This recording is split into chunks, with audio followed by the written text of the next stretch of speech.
Hi friends, today we are starting with the muscle fibers.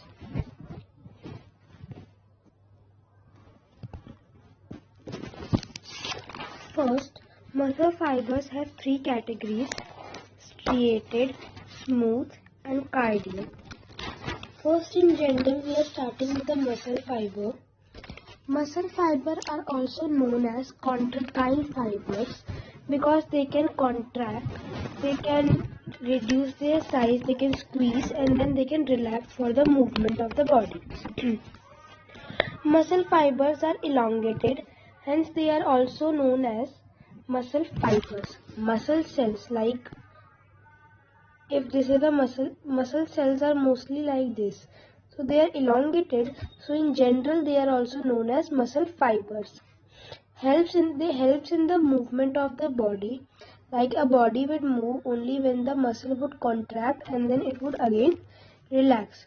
How does this contraction occurs? This contraction occurs because of the reflex or the stimuli action, like nervous action and electric action. So because of nervous and electric action, the rapid contraction of muscles occur, which helps in the movement of the body. The muscle cells also contains a contraction protein. There are two types of contraction protein. Number one is actin and number two is myosin. So every muscle in our body, no matter if it is striated, cardiac or smooth, all contract and all relax. So all the muscle contain these two proteins known as actin and myosin. And the three types of muscles we have are: number one, let us start with the number one is the striated. So we are starting with the striated muscle. The word striated means it has some stripes. So striated muscle has alternate dark and light stripes. Like if this is the muscle, for example, so here it would be really dark like this, alternate, here it is light, then here it is dark, then here it is light. So it is striated. This is the meaning of striated, the word meaning I am telling here. And it has stripes, so it is striated. They are mostly attached to the bones. Like if this is the bone, so the striated muscle would be over the bone. Hence they are sometimes also known as skeletal muscle. Because the striated muscles are attached to the bones, they are also known as skeletal muscles. They are also known as voluntary muscles because the movement we as a human or as an animal we can control the movement of this muscle.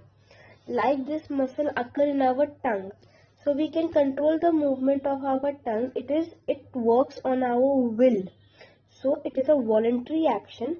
So this muscle is known as voluntary muscle. They contract on the animal's wills, hence known as voluntary muscles. Now what is the structure of this? The structure of striated is they are long or elongated, non-tapering ends. That means they are not like this. Okay, they are oval, we can say blunt ends, non-tapering ends. They are long, elongated, non-tapering ends, unbranched, cylindrical like structure. So what is this structure? This structure is somewhat like this. We can say this.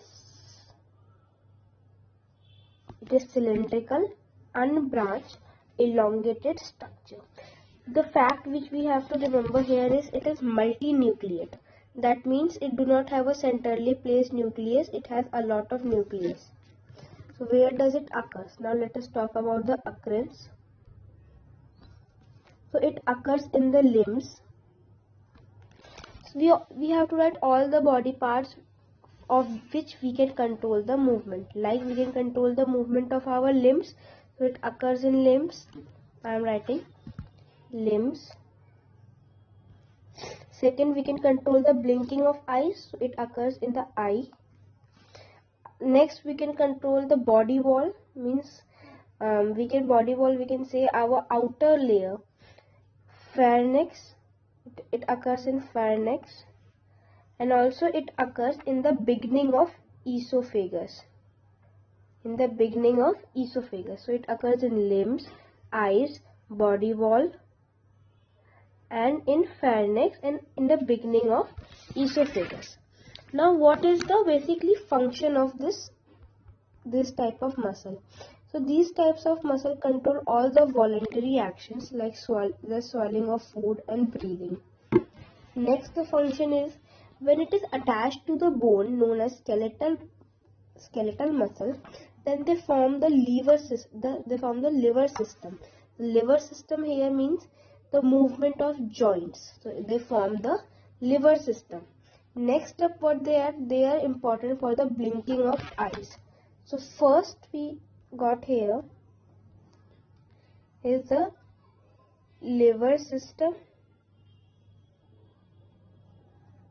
Next up we have here is all the voluntary actions, and the third we have here is the blinking of eyes. These are the three major functions which a striated muscle performs. Next up, the muscle we have here is the smooth muscle. By the word smooth, we can obviously imagine the structure. The structure of smooth muscle is that they do not have any striations among them. They do not have any stripes, just like striated, which had alternate dark and light stripes. These smooth muscles do not have any stripes. They are smoothly embedded into the body. They are also known as visceral muscles. Visceral muscles, we will know the reasons later on. They are known as the visceral muscles or involuntary muscles. That means, unlike the striated muscle which control the body movement voluntary, these are the involuntary muscles. We call them viscerals because they are present in the visceral organ of our body. Visceral organ means the internal organs of our body which have involuntary functions, like the walls of intestine, gastric canal, alimentary canals, and involuntary, like we cannot control these movement. So if we talk about first the structure, so they are spindle shaped,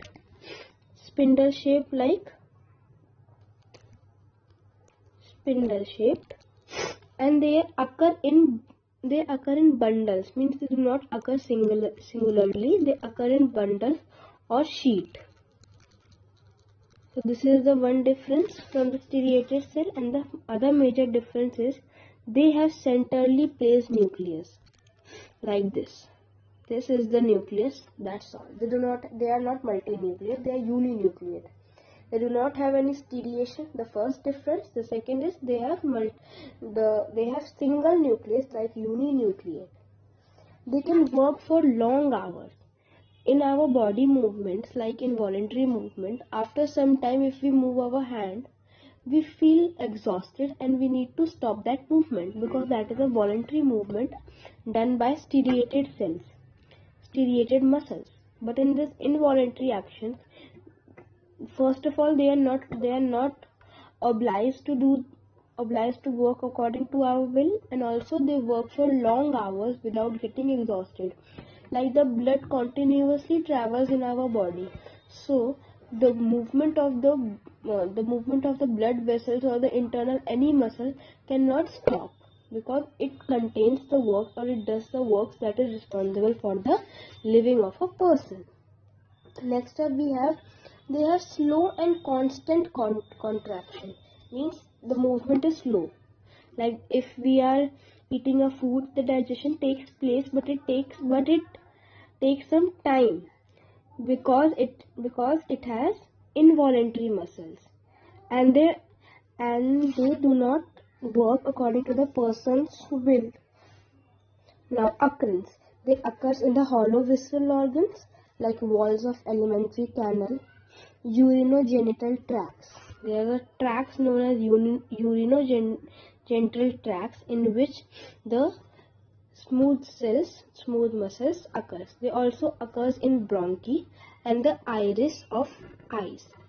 Now, what is the function? They are responsible for the ongoing process of digestion in the alimentary canal and the flowing of blood through the blood vessels. Obviously, it is an involuntary process. They are responsible for the amount of light entering in the iris according to the location of the object. They are also responsible. They basically perform the parallelistic movement of the body. Parallelistic movement of the body means it is a wave-like movement that occurs in our gastric canal.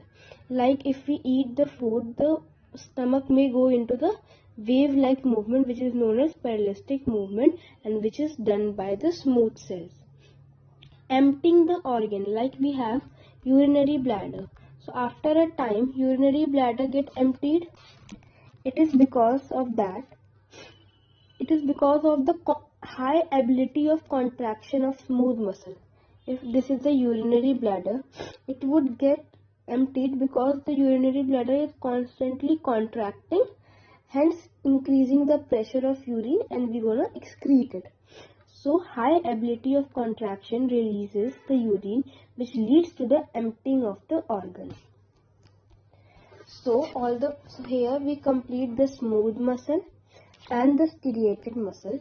In the next class, in the next video, we're going to learn about the cardiac muscle and the differences between all the muscle fibers. Thank you all for watching the video.